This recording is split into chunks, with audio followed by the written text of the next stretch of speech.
About 5 years back, I had turned vegan after seeing the cruelty in the dairy industry, and that is when I realized that in the market, the food options available for vegans were very, very limited.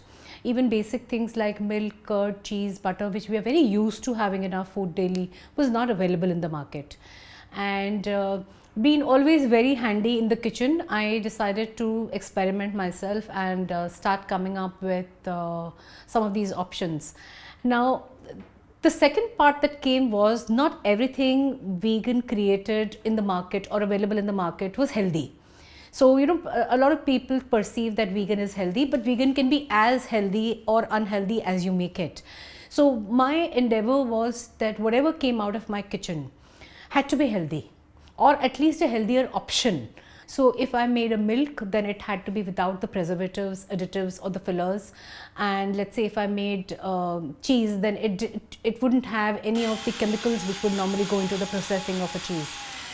When the pandemic happened, I think people became more conscious about what they were eating, and that made a multifold change in the attitude of people, where they started seeking out healthier options.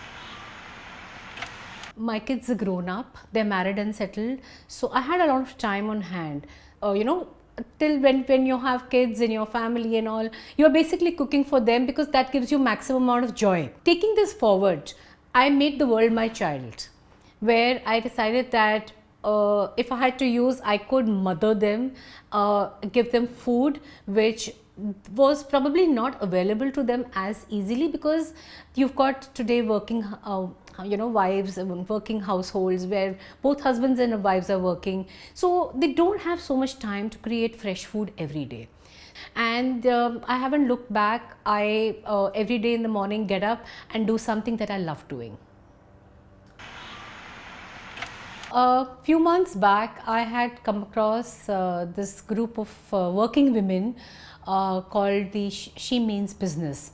And the group is a very organically grown group where we have added people who are women entrepreneurs. Now, they need not be just in the food business, it could be any business, it could be an NGO, so you could have your own boutique, you could be an artist, or you could be a teacher, anybody, any woman who is today working or an entrepreneur. We've taken people into our fold because we want to create a network of working women. Now, as a working woman, whether you are a working wife, whether you're a working single person, you have your own challenges. And we wanted to be a group which could support each other. A lot of these women have started their business during the pandemic. When the shutdown happened, a lot of husbands either lost their job or their businesses were severely affected. So these women, who were, some of them who were erstwhile just housewives, from housewives they transit into become a business owner.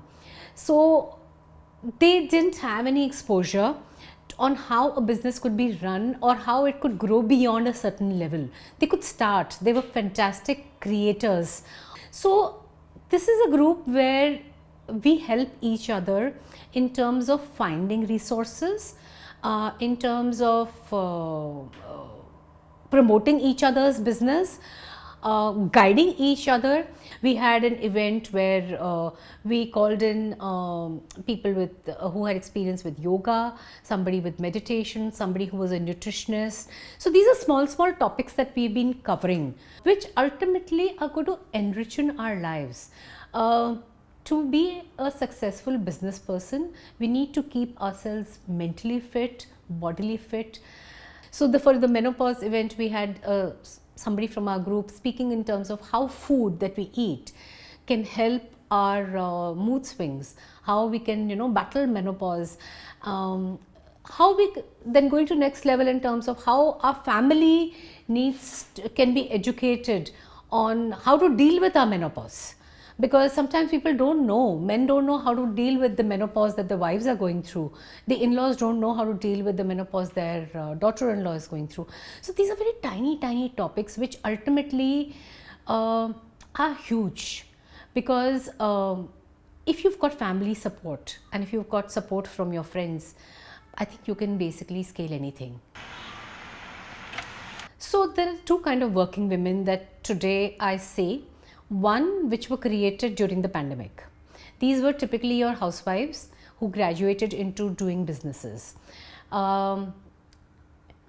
are the people who first time tasted the power of money.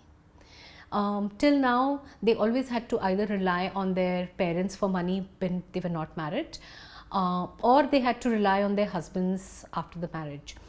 When they started earning and when they started making their own money, they realized they didn't have to ask anyone. They had the power to decide what they wanted to buy, where they wanted to spend the money, what they wanted to do with it. So, which is a different kind of a high, you know, when you've got your own money. And then you've got this other group of women who've probably worked all their lives, you know, right from school or college, jumped into working, and they've been working, and they've always been financially independent. See, earlier in the olden days, the roles were very predefined. Whether we like it or not is a different matter, but there were predefined roles where men would be the bread earners and the women would be the home bakers. And you didn't really question much as a wife in terms of where the money was being spent. You were not consulted in terms of what was going to be bought. If a car was going to be bought, the husband would decide. If there was an AC being bought, the husband would decide. So all the power laid with one person. But now when the wives are also earning, they obviously want to have their say too. So some discussions could be, you know, pretty amicable, but then there could be frictions in terms of the wife saying that, you know, no, I don't want this, I want this. So the Indian men are not trained, nor are they equipped to handle letting go of that power as yet. I see there is a generation which will have to go through this friction before things settle down, because they were never taught. They were always taught to hold the power. They were always told it's your responsibility. It was always put into their head that you are the decision maker. So how do you let go of that decision making power and not have a feeling of a loss of power?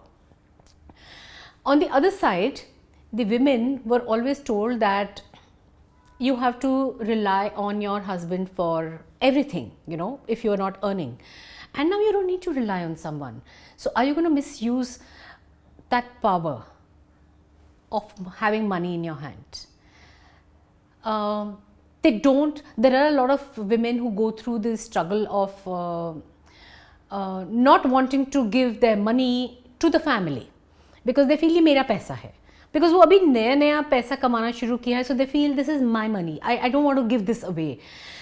Where do you find the balance? There is no formula for it. Every family, every couple will have to go through their own struggles in terms of the women understanding that having financial power does not mean that you become so independent that you break your family. Because your family still got to come first. I'm not saying you give away all your money to the husband or the family, but you got to strike a balance. And the men who are now taking on the role of giving away some of their power have to understand that just by giving away a few decisions, they don't lose anything. In fact, it's better if you've got double income families, because you've got so much more power in your hands now to get things which earlier you didn't have. When I took a decision from moving to Delhi, from Delhi to Calcutta for a job, it was my decision. Maybe to a certain extent parents didn't like it or liked it, I don't know. But they said, you've got to make your own mistakes in life to learn from them. We can't teach you everything. So if it's a wrong decision, it's a wrong decision. Our doors are always open, you can always come back. I've been here in Gurgaon for about a year. And before this, I was in a city called Ahmedabad.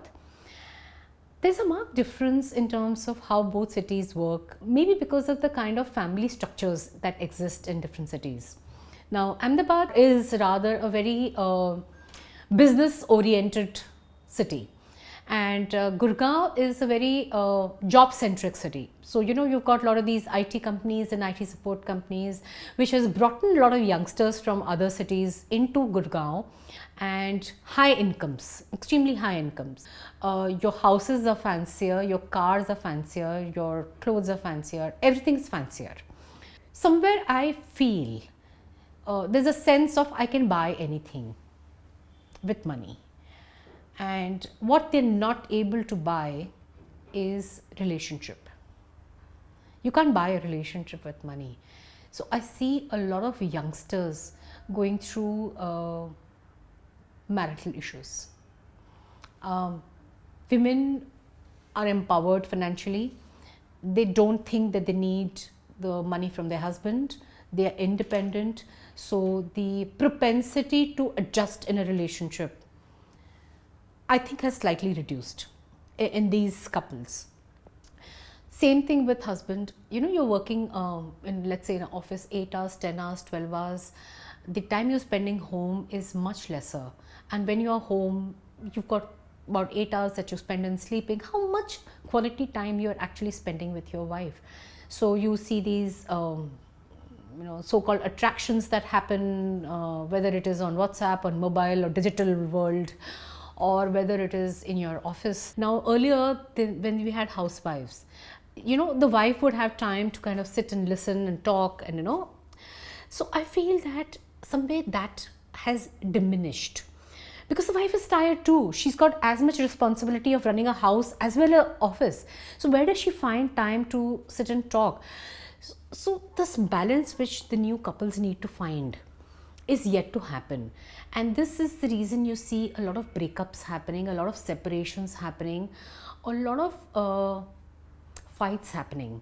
Because when you're tired and you think your husband is expecting you to do something, you lose your cool, or you suddenly blow your top off. And both the husbands and the wives need to find a balance. And unless they do that, there are going to be a lot of issues that are going to happen in marriages, breaking up, and your kids are watching all this. So what the next generation is going to take from this is again $1 million question. So yes, money is more, but is there more familial life? Is there more peace and family? I doubt so.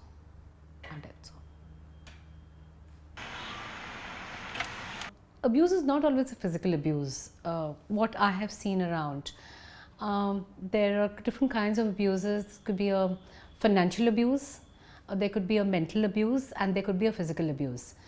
And it's normally the physical abuse which we see or we come to know about. The emotional and financial abuse, they don't even come to light most often.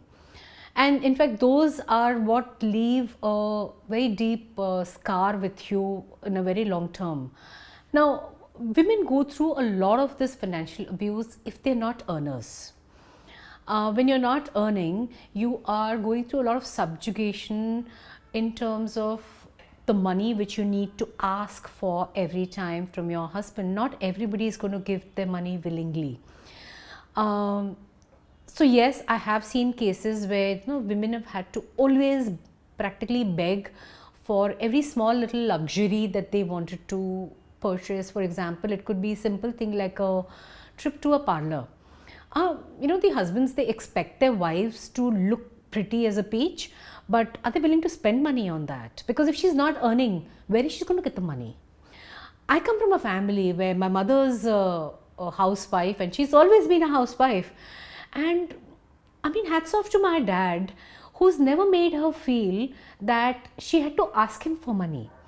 He would just come and give her everything because she was running the house. He would say, okay, here's the money. You got to decide how you're going to spend this money. Now, where does the abuse come? The abuse comes where the women don't have access to that money. They're constantly asking for it. And you'd be surprised that sometimes, probably more than even I'm aware, the abuse happens even with working women.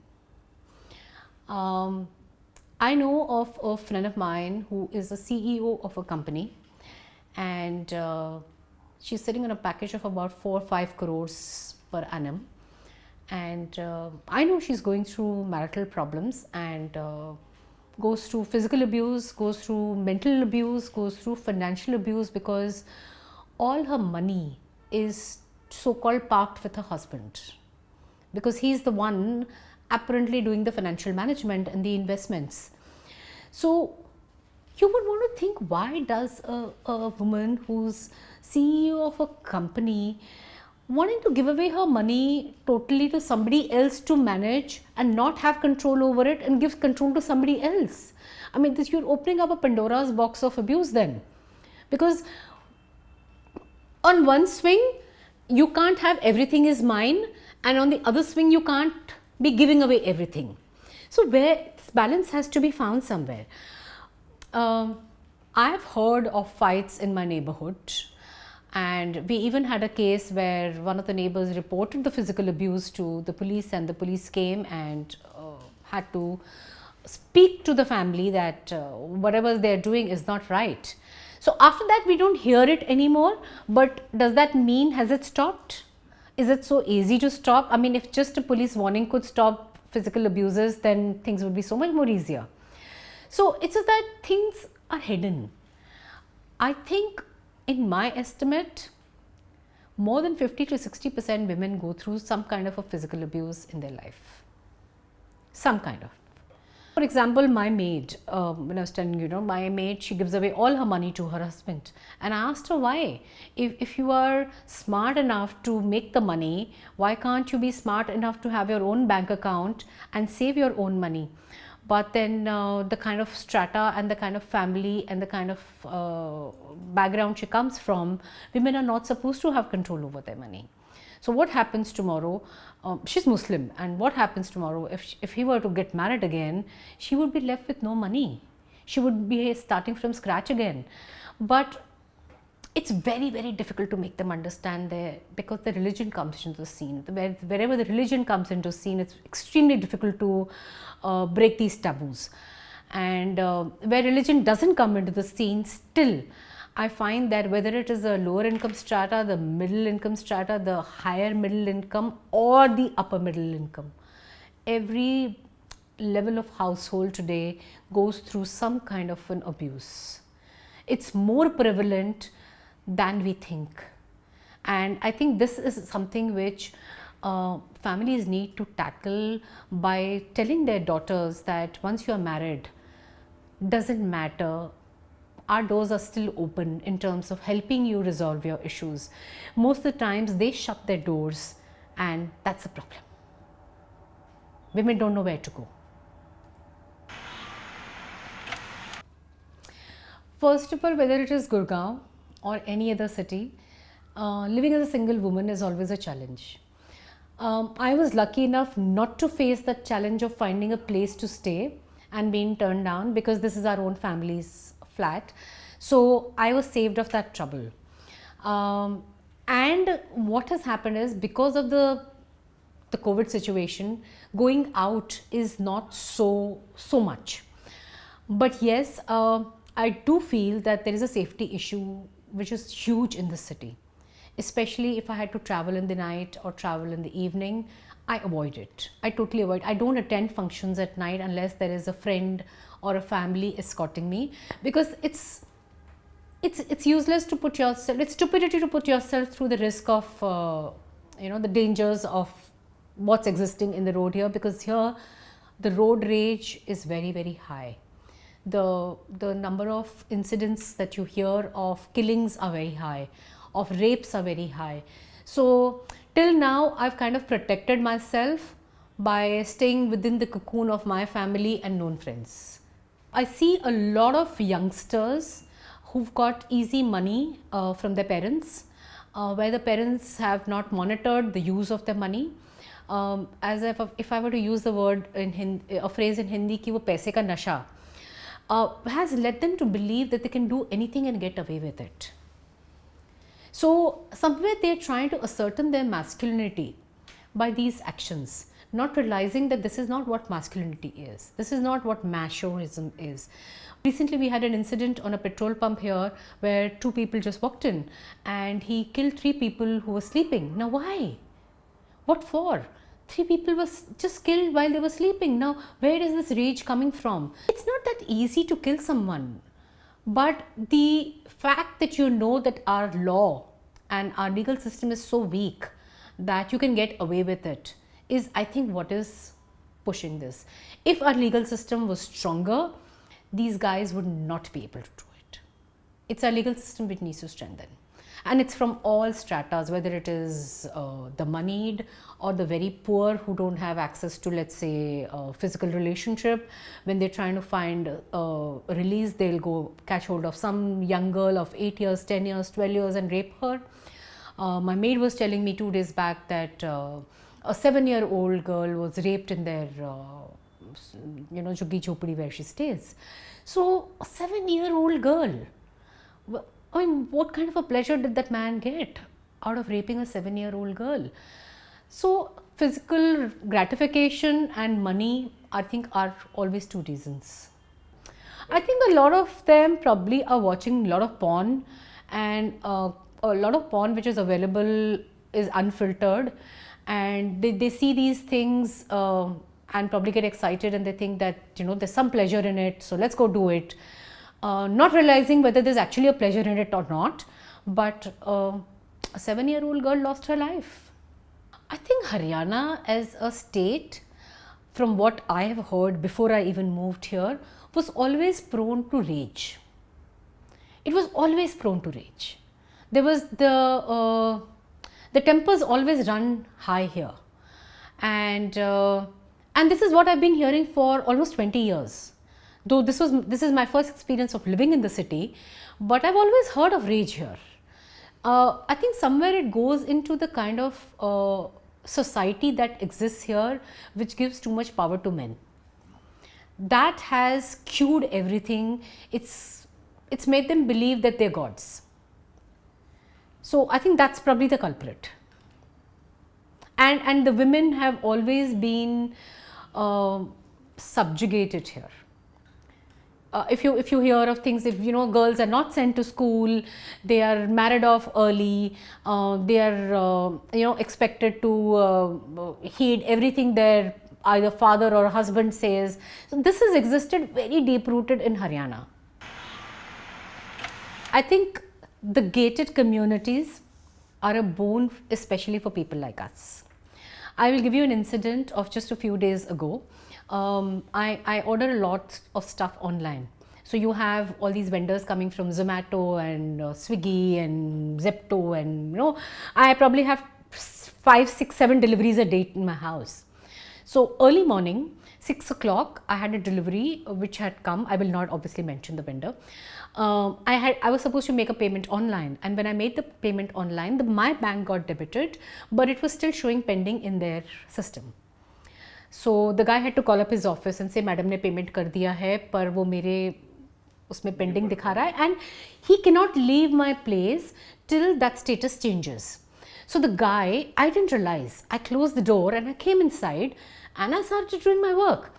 And after about 15 minutes, my tower guard calls me and says, "Ma'am, वो 15 minute पहले ऊपर गया था, वो अभी तक नीचे नहीं आया है." This is safety for me. So I told him, I said, हाँ वो कुछ problem होगा payment का, and I went out and I saw he was still standing outside. Now that is the day I realized that I owe so much to my tower guard. And yes, the gated community has helped having probably close to nil crime within the society. Every person who comes to work here, they know that their Aadhaar card or their ID is submitted. So tomorrow if there was a crime committed, they could be very easily traced. So yes, I think it's important if you're looking at safety to have these gated communities. The safety within the home is something which no community can do for you, because that's something which has to come from education and enablement within the family. till we as mothers do not teach our daughters and sons the right values, that is not going to happen. You know, we say educate the girl child, but have you educated your son on how to handle your wife's financial independence? Or in terms of how to handle the dual role of a working father and somebody who also must look after his child? Because the girls are expected to do dual roles. So men are also expected to do dual roles. So I think both require some kind of an input from the family elders on how to handle it. But where will the family elders give you this education? Because they've not seen these situations. They've not gone through this. So how will they do it? So that's why I said this generation will have to go through the pain so that we can pass on what we have learned to the next generation. So hopefully the next generation will benefit from it. I think violence to a certain extent is because of our social structure. One, it's acceptable.